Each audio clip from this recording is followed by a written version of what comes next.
Hey, yo, what's up, guys? My name is Christian Harvey. You are watching Gritsville, USA. We got a lot to talk about. So yesterday afternoon was the Thanksgiving matchup. Finally broke the curse of the Thanksgiving games that we haven't won in about 7 years. It was a nail biter. Don't think it should have been a nail biter, but the team came through with a little bit of help from Chicago and their now former head coach. We also got some college football talk. We got a very important game for MSU as far as them becoming bowl eligible. We got a semi-big matchup with U of M. It is the game this weekend against Ohio State. We'll be talking about a bit of that. We'll be doing some Pistons, Red Wings talk. Appreciate you guys tuning in on your holiday weekend. I promise. Short and sweet. We got a lot to discuss. We got a little bit of time. You are watching Gritsville USA right here on IE Sports Radio, your direct feed for all that is sports.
IE Sports Radio fans, this show is brought to you by Planet Jerky Premium Brisket Beef Jerky. Planet Jerky is the official jerky of the 2022 California League champion Lake Elsinore Storm, Single A affiliate of the San Diego Padres. This all brisket jerky has gluten-free options, contains no MSG, no sodium nitrate, is low in sugar, and high in protein. Go to their website at planetjerky.net and follow them on Instagram at Planet Jerky. Planet Jerky, the jerky that's on a whole other planet.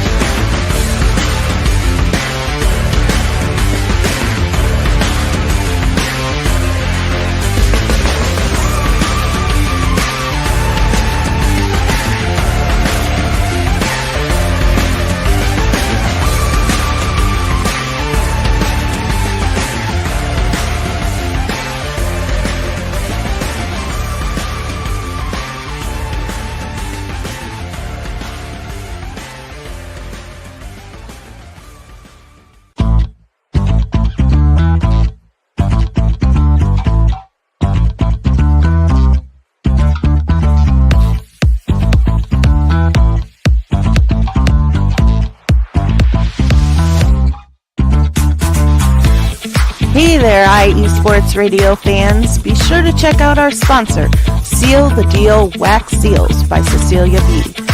You just finished your very own wedding or baby shower invitations and you're looking for that extra special touch? Maybe you just wrote a letter to a relative or a friend and you want to add to their smile when they receive it. Then seal the deal with Cecilia's handmade sealing wax stamps for your invitations, letters, and gifts. You bring the deal, we'll bring the seal. You can find them on Instagram at sealthedeal_wax stamps and on Facebook, Seal the Deal Wax Seals.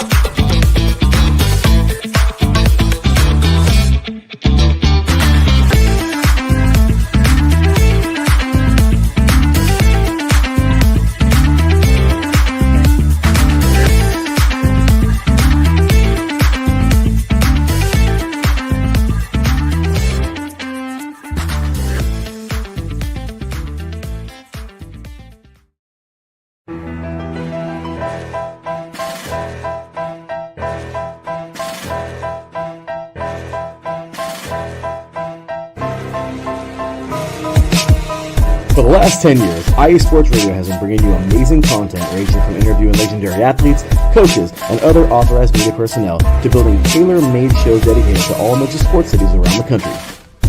Make sure to follow us at IE Sports Radio on X, Instagram, Facebook, TikTok, and YouTube to keep up with the latest in sports and with all of our shows. Also, make sure to check out our daily updated website at iesportsradio.com. At iesportsradio.com, you can see our daily show schedule and check out all of our show pages with personal bios to learn a little bit more about each of our awesome hosts. In addition to our show pages, you can catch the iSports Radio blog, Hall of Fame, Fans of the Month page, and our merchandise shop including t-shirts, tank tops, caps, long sleeves, hoodies, and more. For now over a decade here at IE Sports Radio, we've continued to be by the fans, for the fans, and we thank you all for your support and for making IE Sports Radio your direct feed for all that is sports.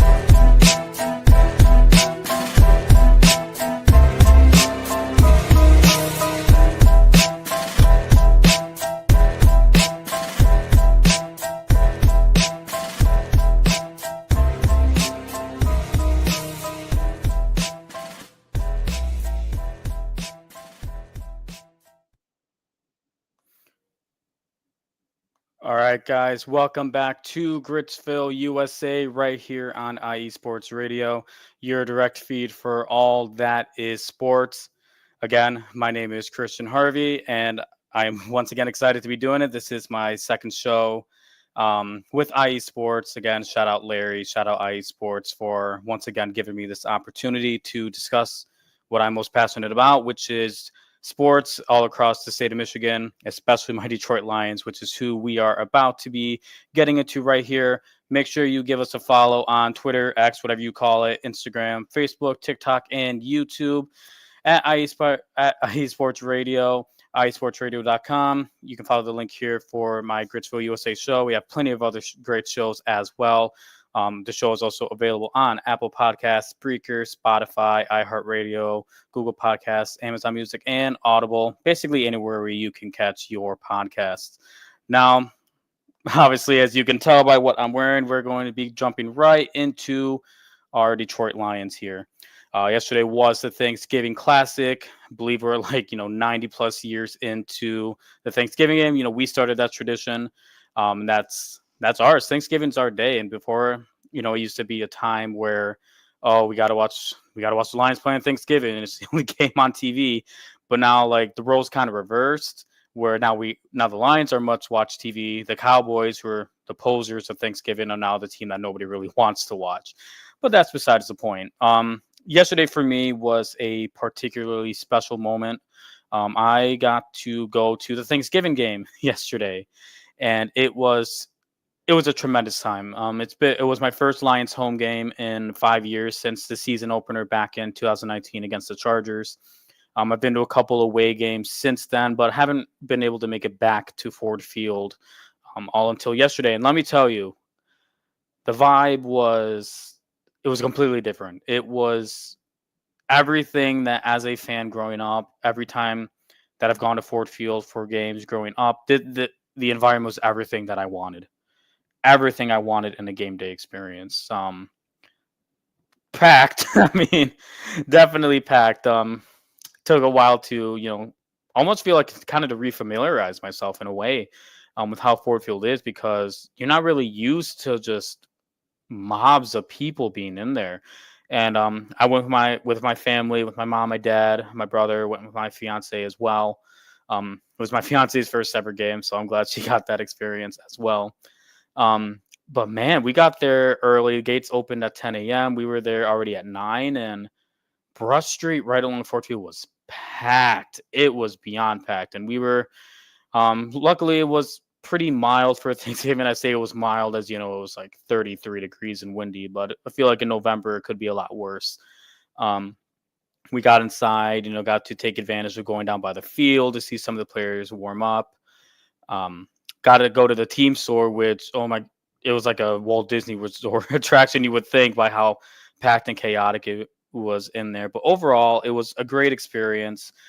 Game-wise, the fans brought it, and it's everything that I've been seeing on TV. It's been everything that I've been reading fans share from their experiences at the game. And I knew that going there, it was going to be nothing less than what I've been reading. And again, I'm just very blessed, very fortunate to have been there yesterday with my family to enjoy what inevitably became a Detroit Lions win. Now, I'm going to speak straight from the heart. We shouldn't have won that game. In all honesty, that was a game that Detroit shouldn't have won. Especially the first half, it seemed like the cylinder was rolling. There was a joke going around that Shibuya at halftime had more time on the field than the Chicago Bears offense did. But it was just what's the word I'm trying to find here? It was very night and day. Very night and day. And at about halftime, shortly before, on the defensive side of things, Levi Onwuzurike and Josh Pascal got hurt. And I remember thinking when I saw them, gingerly walking off, I forgot who was it that needed help off, but I'm like, ooh, if those guys don't come back, that might be a bit of a problem. And sure enough, both were ruled out at halftime, I believe, and that's when the whole second half started.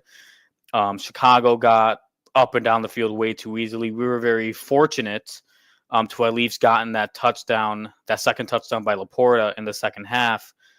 Should have had one right before the first half ended if it wasn't for the Gibbs fumble. I don't really want to put that all on Gibbs. It was just the helmet of the defender hit his arm and the ball in the right spot. Because everybody saw how that ball came out. That ball came flying out.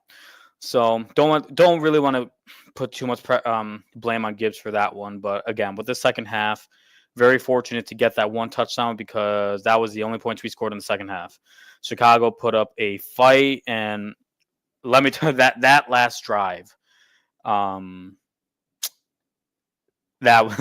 was probably the most heart palpitations I had in a long time. It reminded me of the times growing up where the Lions would be the team coming back from behind, only to inevitably be the ones that fall short. So it's weird being on the other side of that as, oh my God, we were up and we are hoping that the team hangs on a bit. And I know it's only been a day, but I've been thinking a lot about that last sequence by Chicago. Chicago was going to score.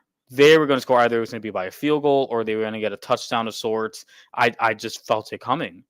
The defense was doing everything they could. I mean, Zadarius Smith was beat the hell up, but that man kept coming out.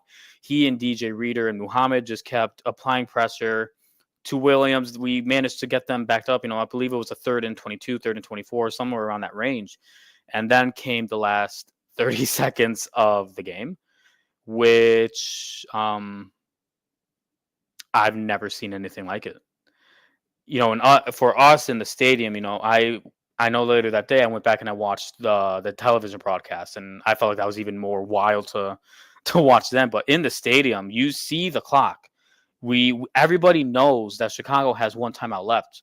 And for me personally, I thought that there was like a stadium like mishap because I kept seeing the time go down. I wasn't really paying attention to what Caleb and the offense were doing on the field. I was just watching the clock. So I was fixated on it. I was like, why is it not stopping? I'm like, they have a timeout. Why does this keep dwindling? And I didn't see the special teams unit come out. But when I finally looked, it was right when Caleb snapped the ball with, I believe it was 6 seconds left.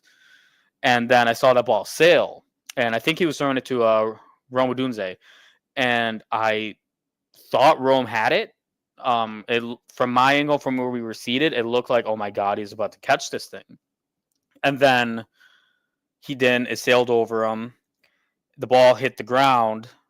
I think at that moment that the ball hit the ground, the game clock hit 0. And nobody in the stadium knew how to react.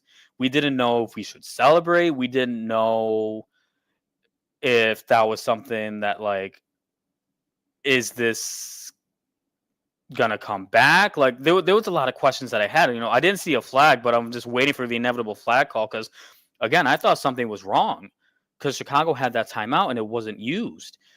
And the moment that I realized that the game was over, that Detroit had won, it was right when the players started leaving the sideline onto the field. And even then, I was a little hesitant. I'm like, what is happening here?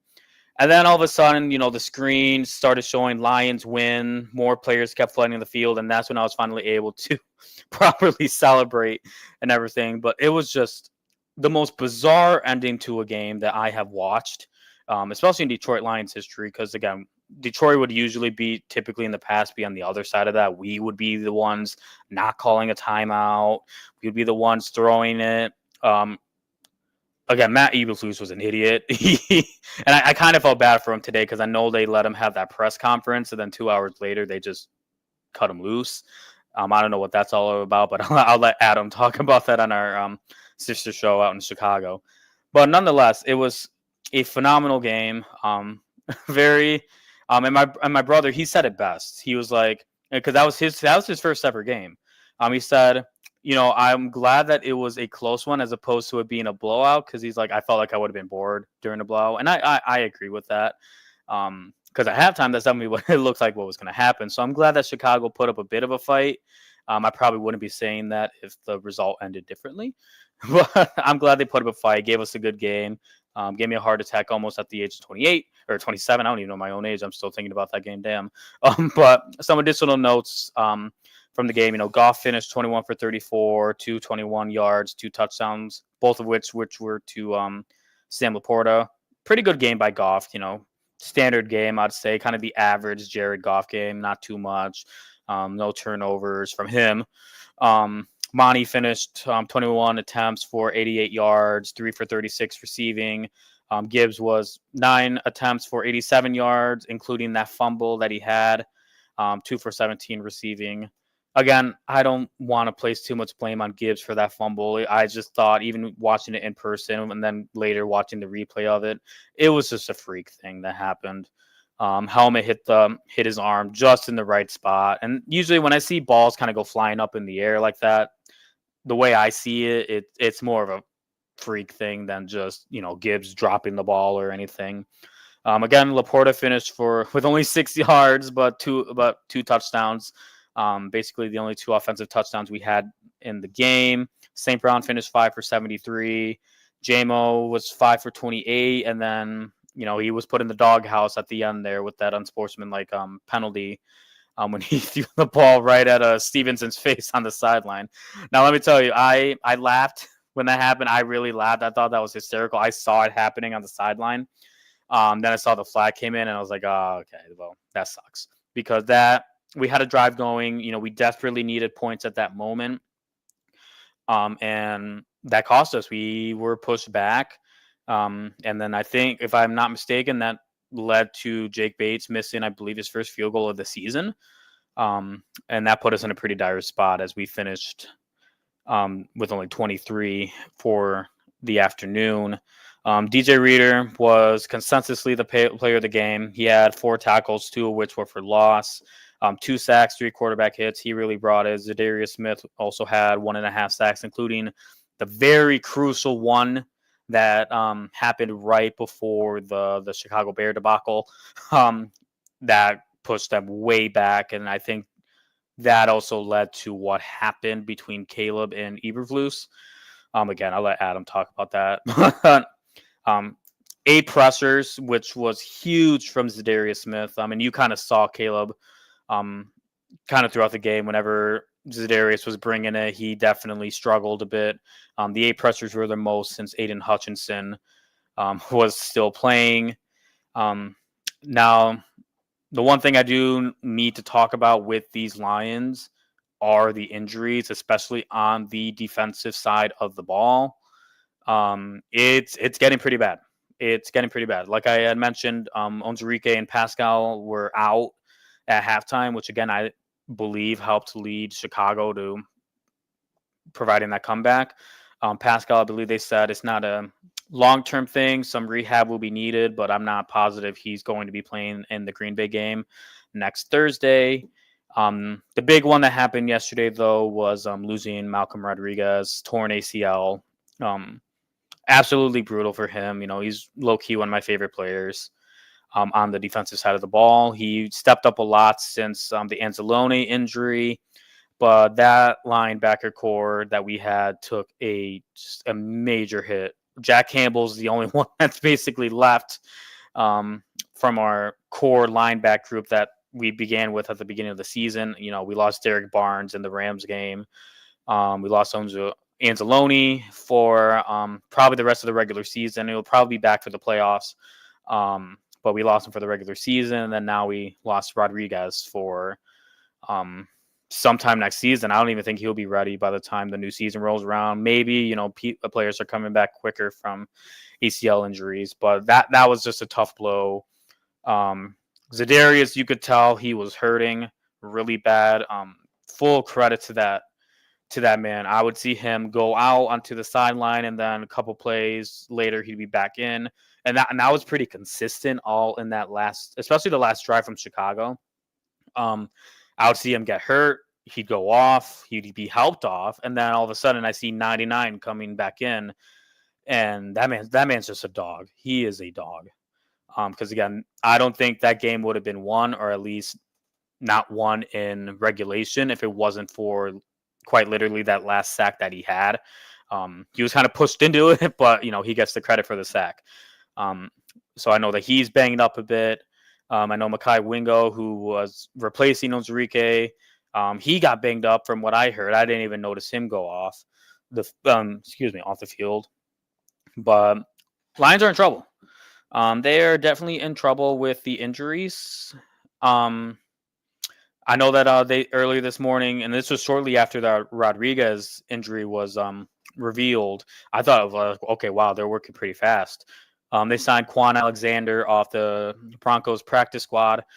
Quan Alexander, former Pro Bowler, but you know, he's on the practice squad for a reason. I like the guy. I remember the game that he had shortly after his brother died. He had the game of his career. You know, very heartwarming, touching story with that. But we'll see how much he's able to provide. We know that Aaron Glenn can definitely bring the most out of players. And I'm hoping that Quan Alexander still has a spring in his step, because let me tell you, this team needs one. This team needs one, especially with how next week is looking against Green Bay. Green Bay also played last night. They played against Miami, wiped the floor with Miami. I don't know if that's, you know, I hate to do it because I hate Green Bay, but I got to give them credit. They're doing really well. I'm not the biggest Jordan Love believer. I still am not. But this team is performing the way that they are for a reason. They are pretty sound offensively. They're pretty sound defensively. They've been avoiding major injury for the most part, which is the opposite of what's going on with Detroit right now. But we play them again on Thursday night, except they'll be in our house as opposed to us being in their house a few weeks back. But, you know, I'm concerned that a week is not enough time to prepare. Now, I know this matchup was set up because it was like, okay, Green Bay is going to have the same amount of time as Detroit. It's not like, you know, Green Bay is going to have more time off. You know, they're not going to put Detroit up against a team that hasn't been off the field, I should say. Both teams have had equal amount of time preparing for this game. They both played yesterday on Thanksgiving. But I'm concerned. I'm not a fan of the back-to-back Thursdays. I get that that's how the schedule fell, but I know that Detroit would definitely benefit from if the game was played next Sunday. Now I know, like, yes, after the Thursday game, they'll have the proper amount of time to heal up. They'll get 10 days rest. Before the Buffalo game, which is another game that I'm starting to become worried about with the way that these injuries are shaking out.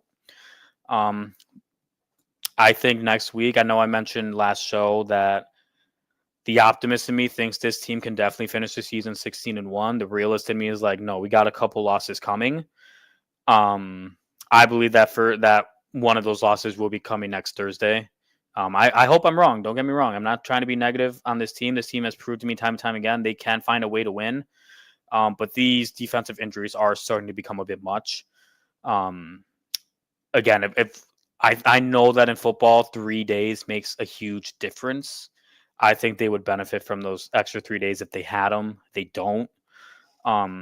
So we'll see. I've seen crazier things happen. Again, my favorite example of the year. I've seen the Raiders beat Baltimore. The Raiders should have won today. I'm so angry that Kansas City got away with it again. But I've seen crazier things happen. And I know that if there's any team that can overcome these defensive injuries, it is these Detroit Lions. I know they can do it. They've been doing it. I can't even begin to remember how many times people thought, fan-wise, media-wise here in Detroit, that they thought the season was done because Hutchinson was out.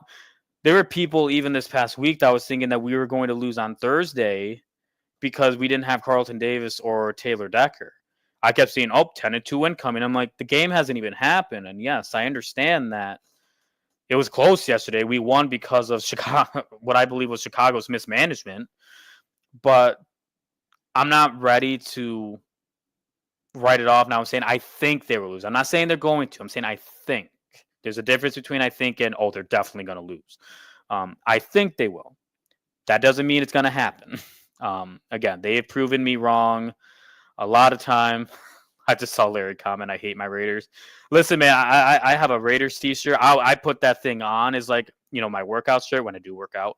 It's my workout shirt. I put it on. I'm like, I'm repping these Raiders. I want them to beat Kansas City, but I don't know who to blame. I don't know if it was your center or Aiden O'Connell, but it was somebody's fault. Anyways, I think Detroit, again, will lose, but I love to be wrong. I love to be wrong. Don't get me wrong. Now, with these defensive injuries, we're approaching the last month of the regular season. They got a little bit of a tough slate left. I know we got Green Bay on Thursday. We got a potential Super Bowl preview against Buffalo coming up on I believe it's December 12th. I could be entirely wrong. I probably am. Ignore me. But then I know we got another matchup against Chicago. Got another one against Minnesota, and then a NFC Championship rematch against the Niners. That game, I realistically believe we're going to finish. Let's see, we're 11-1 now, so 12 games have been played. Sorry, I'm doing quick math in my head. I'm bad at math. I believe we're going to finish 3-2. We'll drop one of the Chicago or Buffalo games. I don't think we're going to go 0-2 in those. I think we will split. If we lose the Green Bay game, I think we will win the Buffalo game. Don't ask me about my logic with that one. But we'll see. Chicago, I'm not afraid of playing in Chicago anymore. This team has proven that they can play in the elements. I'm not worried. San Francisco's beat the hell up too. They're worse off than how we are. I think we're also going to be making sure that we run the board on them after what happened last year.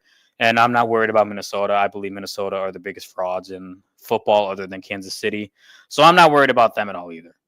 But we got a lot to catch up on injury-wise. Like I said, I know Anzalone's coming back. Thankfully, sounds like Pascal's injury isn't too serious. Haven't really heard much about Onwuzurike. I don't think he was serious. I think maybe they just kind of kept him out the rest of the game. I know Carlton Davis isn't too beat up. He should be back soon. As long as we can work on staying healthy, this team can do anything that they want to do. All right. We got through the Lions talk. We're going to take a quick break, and when we come back, we will be talking about the college teams here. The main two, Michigan State and Michigan, got some big final games coming up. MSU really needs this win. Michigan, we'll talk about, does it even matter? You are listening to Gritsville, USA, right here on IE Sports Radio, your feed for all that is sports. We'll be right back.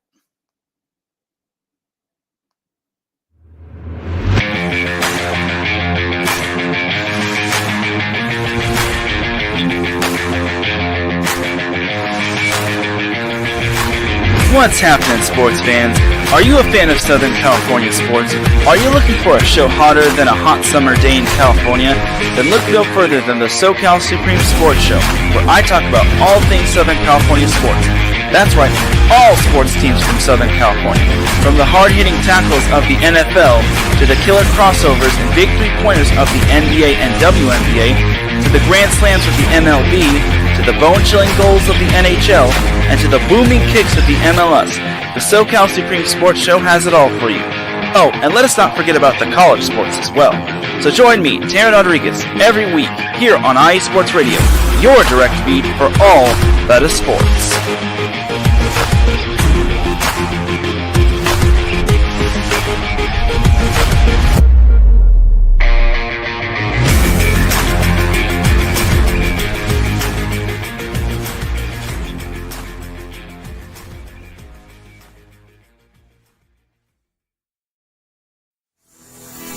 Sports fans, do you like teams that are tough, cities that are tougher, and fan bases that are passionate about their teams? How about teams that are historic and stadiums that are iconic? Then you belong in Chicago, and you need to check out Chi-Town Weekly. Join me, Adam Kernan, every week as we keep up with all things Chicago sports. Bears, Bulls, Blackhawks, Cubs, White Sox. We'll cover them all, plus more. The Windy City is always buzzing, and we'll keep you up on all the big games and major stories. So tune in to Chi-Town Weekly every week right here on IE Sports Radio, your direct feed for all that is sports.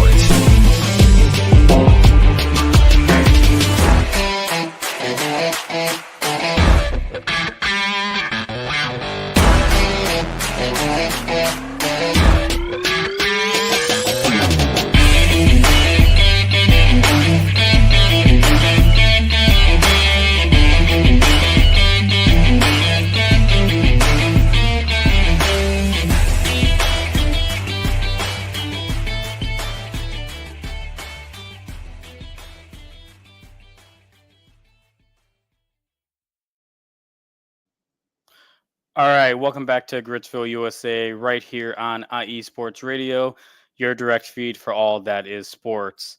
Right now, we will be going into some college football, mainly the Michigan State football. Well, not mainly, but we're going to be talking about Michigan State football right now. They are in a must-win game to become bowl eligible against.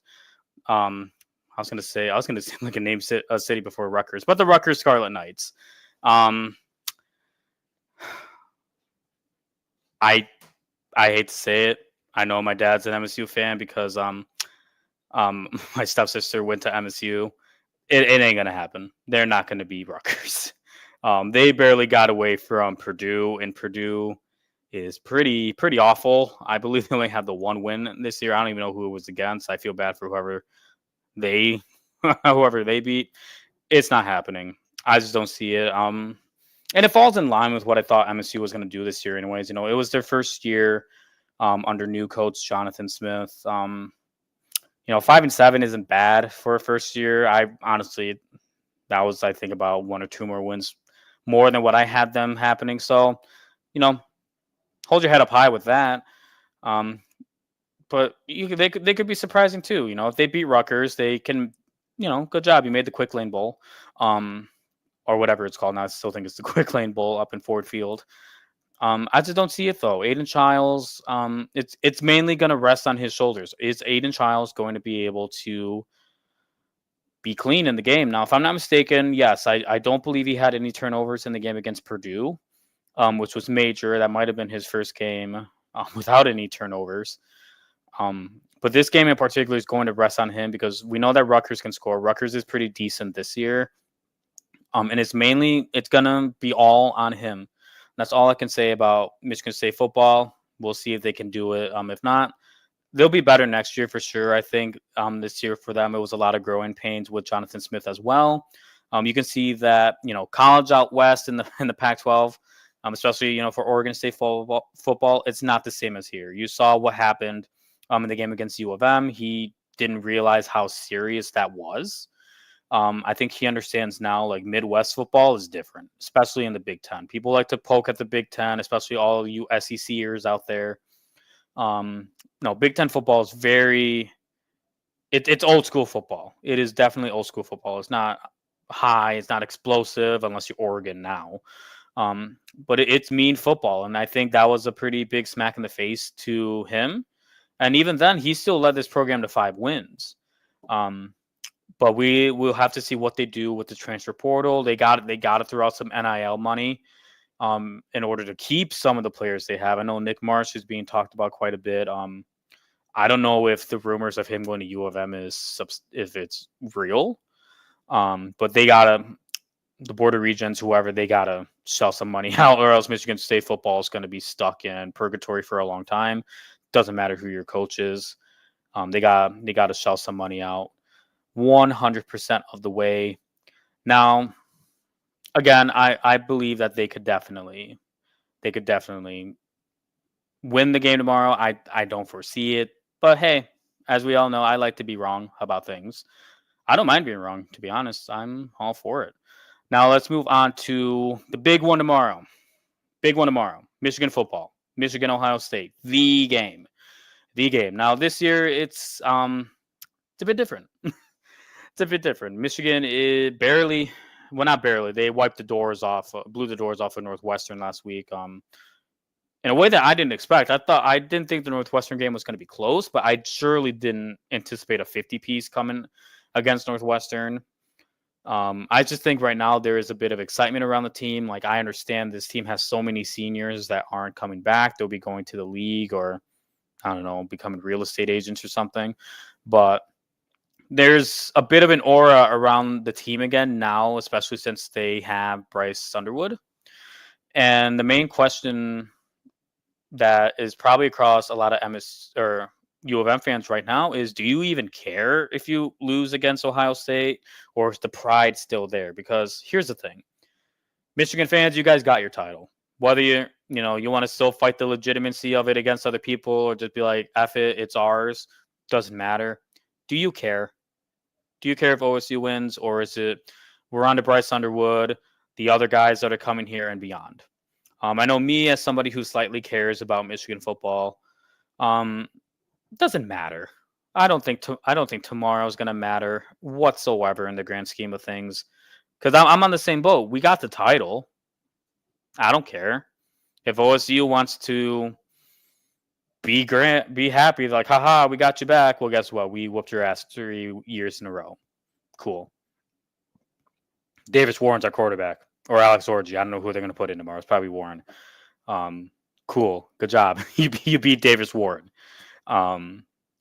Next year is just important. Next year it's important. We'll see what happens.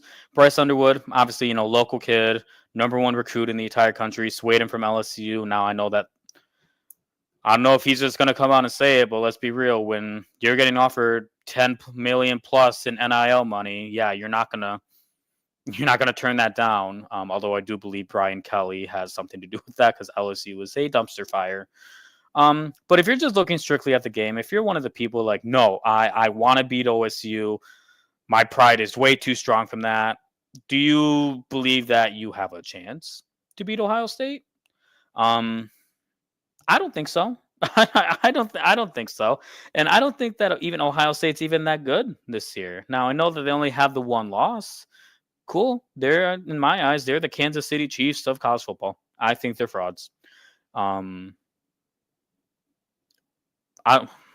Will Howard, he's not good.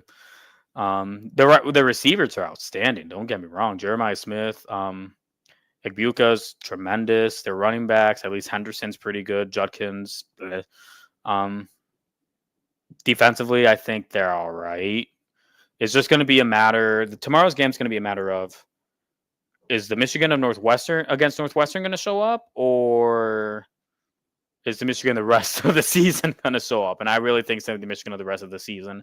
The Northwestern game is funny because I know Northwestern's previous opponent, I believe, before Michigan was Ohio State. And I believe, if I'm not mistaken, that game was played in Evanston. And Ohio State only was able to put up 35 against Northwestern. So if you really want to do it that way, I mean, Michigan already beat OSU 50-35, if that's how you want to do it. But no, realistically, I don't think Michigan stands a chance tomorrow. Cool if they win, but it's the same thing. Congrats, you're going to the Bahama Bowl. But I'm just on the boat that they don't care. They got the win. They won the offseason already. You got Bryce Underwood coming here. You guys have a future. You guys tried. It looked like for a second that you failed, because I believe the initial report was that Bryce Underwood rejected the initial NIL offer. But I think, the boosters upped it a bit, and they was like, okay, bet, I'll come. But you guys won the offseason. I don't think if they lose tomorrow, you shouldn't cry or care about it. I mean, you go into a bowl game. If you care, great. Yeah, have fun watching them play in the Bahama Bowl. But if not, I mean, what does it matter? Throw OSU a bone. Bryce Underwood is about to take over. Michigan's about to be extremely relevant again next year, and they're going to be relevant to the point that you can't question it. You can question the legitimacy of the title last year, whatever. It's not going to matter next year. Next year, Bryce Underwood's going to bring it. He's going to bring some friends along. I couldn't tell you off the top of my head who they are, but I keep hearing, "Oh my God, you hear we're getting this guy?" And I'm like, "Yeah." And I'm like, "I have no idea who you're talking about, but I believe you're excited about it." Cool. Doesn't matter. I'm excited. It'll be a fun. I think it'll be a fun game. I don't think OSU is going to they're playing in Columbus. OSU isn't going to blow the doors off of Michigan, I don't believe. I know Will Johnson, I think Will Johnson's Michigan career is done. He's already looking towards the draft. Doesn't matter. Fine. But Michigan still has a pretty solid defensive unit. I don't think OSU is going to be able to just drop bombs on Michigan. It's really just, it's going to be a question of how is Michigan's offense going to look more than anything. But we'll see. We will see about that. I'm already excited for next year. I mean, I'm not going to be paying much attention to the game tomorrow. I think there's other exciting college matchups happening. I could care less if OSU wins or not. If they do, cool. Again, congrats. You're not going to win the title this year. Just get over it. You can take the pride back for a year because next year we're coming back. Michigan's coming back next year. And that's not a question in my mind. It's just reality. They will. I'm super excited for that. All right, guys, we're going to take another quick break here. And when we come back, we will be finishing up with some Pistons and Red Wings talk. I know I'm saving the absolute best for last. We'll see what I have to say. I know last week I was pretty harsh on the Red Wings. I was a little bit little too keen on the Pistons, I think. We'll see. We'll see if I change my mind about the Red Wings. We'll see if I even change my mind about the Pistons. But right now you are watching Gritsville, USA, right here on IE Sports Radio, your direct feed for all that is sports. Hey, sports fans. Are you in the market for Florida sports or just keeping up with the latest in the Panhandle? Palm Tree Sports is a dedicated audio hub to all things sports in the Sunshine State. We cover current events, big news, heavily favored opinions all across the NFL, NBA, MLB, and so much more. So come check us out every Saturday evening at 6 p.m. Eastern Standard Time for a down south education on Florida sports and athletics. It's hosted by yours truly, Corey Pujols, and is powered by IE Sports Radio, your direct feed for all that is sports.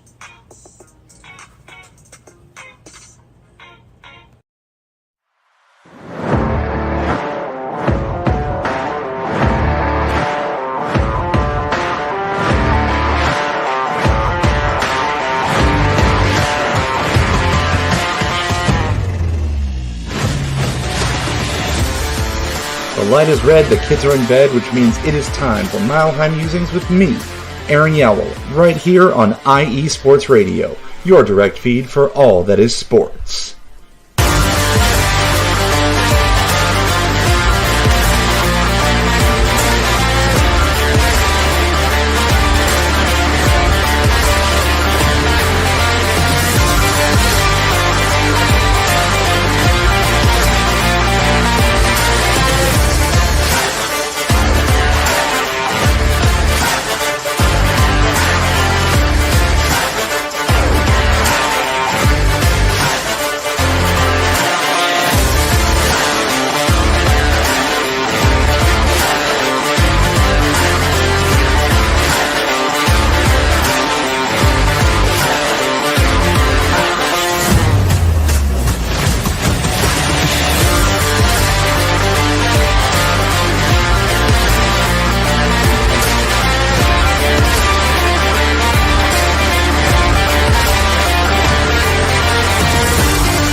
All right, guys, welcome back to Gritsville, USA, right here on IE Sports Radio, your direct feed for all that is sports. We're gonna finish off with a little bit of Red Wings, a little bit of Pistons. We're gonna start with the Red Wings first. Red Wings lost today's matchup against the New Jersey Devils with score of 5-4. Now, last week I was pretty harsh on them. I'm not going to be as harsh on them this time around. They kind of turned it around a bit. I think, my little rant kind of inspired them a little. They played some pretty sound hockey within the last 9 days. Not impressing me enough still. I think today's game was one of the typical Wings games that I've been seeing the last few years where, all right, cool. You're winning 2-0. You blow the lead. All right, you're coming back. Blow the lead again, and then you lose the game. Just a tough loss today. I think that was a game that they should have had. But let's look at where they are now. Right now, the Red Wings are currently 10, 11, and 2. They're not 3 games. I keep forgetting they're on a point system. 3 points out of a wild card spot. Now, again, season's early. We're only entering the second quarter of the season. But I still don't see it. They still are playing pretty uninspired, in my opinion. The only one that seems to be trying, is Lucas Raymond. He's the 3 games that I think we've won since last Wednesday. They were all because of him. It's uninspired hockey, and for me, it's very sad to see. Again, I'm super passionate about the Red Wings, which is why last week, that's why I was angry. When you grow up and the only successful team that you really have are the Detroit Red Wings, you're just not used to seeing anything different. And right now we're approaching 10 years of 10 years of this. Just bad all around hockey. We're in year 6 of this rebuild with Steve Yzerman, and I was talking to my dad earlier this morning. I'm like, it's getting to the point where I'm really, really trying to separate Steve the player versus Steve the general manager, because I don't want the lines to get crossed or twisted. Like, I hate Steve Yzerman, but it's like, I don't. Am I not liking him as a general manager? Yeah. But I will always love Steve the player. I will always love Steve the player. And it's terrible hockey all around. I know that Chris Illich, again, I touched base on him. Not going to do it again this week, but I know he's not going to fire Yzerman after this year. He's going to give Steve as much time as he wants, because Steve is the golden boy. Steve is Mr. Hockey of, the past 20, 30 years of Detroit Red Wings hockey. Steve's not going to go anywhere. He's going to get enough time as he wants to get this right. And according to Steve, it'll happen when the kids are here. And again, great. I'll just accept mediocrity right now. I'm kidding. I'm not going to accept it. I'm still pissed about it.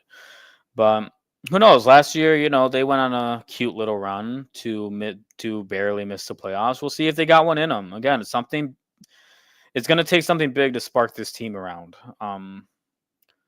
I thought that they should have fired Lalone, because I noticed that Boston, they fired Jim Montgomery. I thought that was something that Detroit should have went after, even if that meant firing Lalone right now and then jumping straight to Jim Montgomery. But that didn't happen. I believe Montgomery went to St. Louis. And now we're stuck with Lalone, who looks like he could care less about what's happening with his hockey club. So, again, we'll see what happens the rest of the year. I'll just be doing little Red Wings updates with them. But the main team between these two that I really want to talk about before we wrap up tonight are the Detroit Pistons. Now, the Pistons, they're a fun team still. They are still a fun team, in my opinion. They had a bad stretch against some teams that I realistically think that they should have won against. They're actually playing right now, if I'm not mistaken, and they are blowing the doors off of Indiana. So that's cool. Looks like they'll get back in the win column tonight. They're currently sitting at 8-12, just right outside of a play-in spot. again, still stupid early for them. Plenty of season left. I know that a couple of the games that they lost, Cade Cunningham was out with a tailbone injury. He's back in tonight. A little scary there of when that happened. Because Cade Cunningham goes down, yeah, your season's done. Like, for all intents and purposes, he is our star. The team is going to run through him, especially with the money that they gave him for the foreseeable future. Team's going to run through Cade Cunningham. But the question I want to ask is, are you getting reinvested again as a fan? I mean, again, they are at 8, looks like about to be 9 wins on the season. And compared to last year, they won their 4th game in January, which is when you look at things from a grand scope, that last season was just terrible. But I'm not going to rehash into last season because this season it is different. They are a fun team to watch. They got some shooters. Malik Beasley is. I know he's from the area. I know that he loves being back here. I know he's here on a 1-year deal. I mean, if I was Trajan Langdon, I'd throw another bag at him, keep him here for a few more years. But we got some pieces now to do something. And again, now that the East is kind of shaking out, teams are doing what they need to be doing. Like I know Milwaukee's starting to finally win again. The Pacers, all up until tonight, they were starting to win again. The Hawks and the Nets are kind of big surprises as far as what they're doing currently. But again, the season's still early. Pistons are still finding their groove. A lot of these guys out here last year, especially Jaden Ivey, they're just still getting their confidence back after what Monty did to them last year. Monty destroyed this team last year. And the fact that they're out here now about to be a 9-win team at this point of the season, absolutely incredible. And I wasn't even pegging them to be at this level of basketball at this point. Like I knew that they were going to be better last year. Like I don't think it's possible to finish worse than what you did last year. But I wasn't expecting 9 wins before December hits. Like to me, that's exciting. Like I'm starting to find myself paying attention more to the Pistons than I do to the Red Wings. And to me, that says a lot because I haven't cared about Pistons basketball in a long, long time. It's exciting. I know that I'm only in the area here just for a week before I go back to Chicago. Being the Lions fan out there, I would talk crap to all the Chicago people I work with, but I know they're happy that the Lions beat the Bears. But no, it sucks. I was kind of wanting to see the Pistons while being here, but I know they're here tomorrow.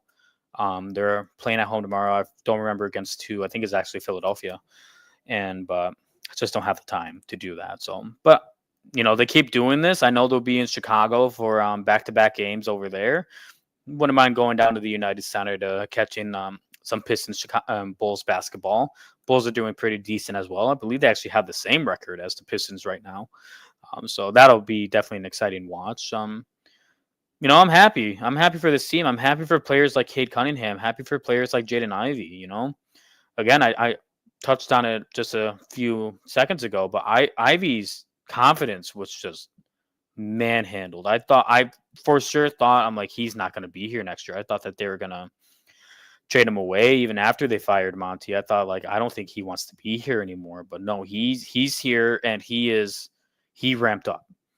Jaden Ivey, I fully expect to be in the running for most improved player, the most improved player award because he really has, and super happy for him. I know Jalen Duren still needs a little bit of work. I know his defense is a bit shoddy. I also believe he's having some injury issues as well. So we'll see what Biggerstaff can do with him. But it's exciting to be a Pistons fan again. I'm not even afraid to say it. People are like, oh, you're a Detroit guy. What do you think of the Pistons? I would be like, I don't care. When in reality, deep down, I really did. It's just there was nothing to be prideful about. But now we're getting to the point where it's exciting. And we'll see if they can keep it up. I'm really hoping for a play-in spot. I don't even want an outright playoff spot, but at least make the play-in. If you make the play-in, sky's the limit. Because players like Cade, Jaden, and Duran, they're only going to get better. They have a spark in them, and me as a fan, I'm reinvested in them. I'm proud of these kids that are going out there playing the best ball of their life currently. Again, right now they're up 97-83 against Indiana. Hopefully they can hold on to that lead with about 9 minutes left in this game. And it's an NBA Cup game, actually. I believe they're 2-1 in group play. So we'll see if they can make a bit of a run in the in-season tournament. Watch out. These Pistons are going to be you'll be seeing more of these Pistons on the national broadcast. I'll tell you that much. Maybe not this year. I don't think they're going to flex them to any games on like TNT or ESPN or whatever. But next season, I think you'll be seeing some more of these guys. And again, I'm super happy for them. They deserve it more than anything. They've worked hard. They worked hard to get here. But all right, that was our show for today. Super excited to be doing this once again. And a lot to be excited about here in Detroit. I know that I went over a bit about how I'm worried about the Lions and the defensive injuries, but I really do think that they are going to overcome that. We'll see how Green Bay goes. Like I said, I think they're going to lose. I'm not saying they're going to. I'm saying I think. But I would be more than happy to take the win for that. And then we have the potential Super Bowl preview against Buffalo. Next week's show will be mostly all Lions, as I know. Again, next week is another Thursday night matchup. Our shows are on Wednesdays. Just this week with the holiday, we did the show on Friday. So thank you to Larry for allowing that to happen. We'll be full Lions talk. We'll get more clarity about the injury situation next week. And we'll see what's going on with the Red Wings and the Pistons. We'll see if we get any Tigers news next week as the winter meetings are coming along. We'll see if Scott Harris has a spine and actually spend some of Chris Illich's money. I still doubt it, though. But the hot stove is coming. It's coming. I think once the whole Juan Soto thing happens, we will be we'll see what's going to happen from there. If we can get a Bregman or a Christian Walker here, I think sky's the limit for Detroit. But once again, you have been watching Gritsville USA with your host, Christian Harvey, right here on IE Sports Radio, your direct feed for all data sports. Once again, give us a follow on Twitter, X, Instagram, Facebook, TikTok, YouTube at IE Sports Radio. You can find us on IESportsRadio.com. We played some of the drops for the other shows that we got. You can also listen to any of these shows, including mine, on Apple Podcasts, Spreaker, Spotify, iHeartRadio. Wherever you get your podcasts, we're going to be on there. Happy Thanksgiving weekend to everybody. Love y'all. Can't wait to talk next week. Take care.